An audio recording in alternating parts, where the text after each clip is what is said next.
We're starting the posterior compartment or extensor compartment of the forearm. उसका superficial group of muscles. जो first muscle है, that is our brachioradialis.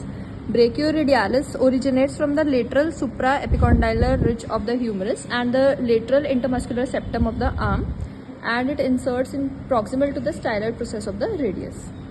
Second muscle that we have is the extensor carpi radialis longus. The extensor carpi radialis longus takes origin from the lateral supracondylar ridge of the humerus, and it is inserted into the posterior aspect of the second metacarpal.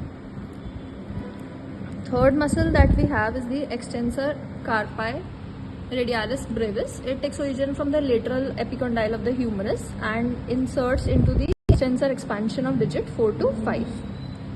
Next muscle that we have, जिसका 4 tendon से insertion होगा, that is the extensor digitorum muscle.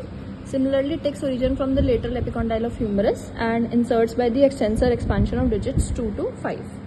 Next we have the extensor digiti minimi, which takes origin from the lateral epicondyle of the humerus and is inserted by the extensor expansion of the digit 5.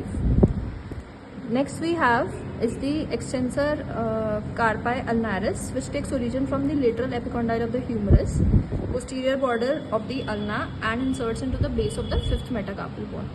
When we open up the superficial muscles of the extensor compartment of the forearm, we reach the deep group of muscles. In the deep group of muscles, the first muscle that we have is the supinator.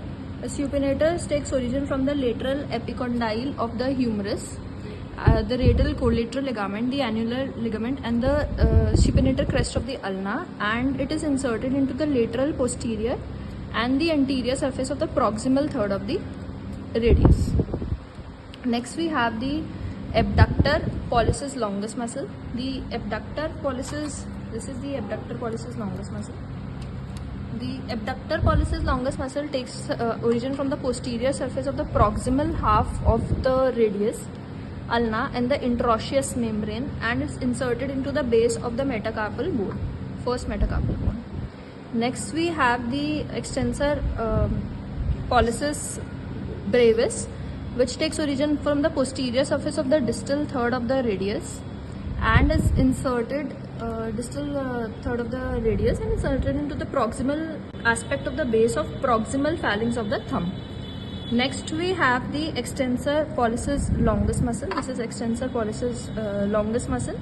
Extensor pollicis longus muscle take origin from the posterior surface of the middle third of the ulna and interosseous membrane and is inserted into the posterior aspect of the base of the distal phalanx of the thumb.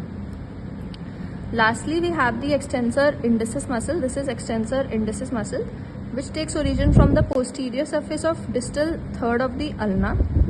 This is extensor indicis and is inserted into the extensor expansion of the index finger.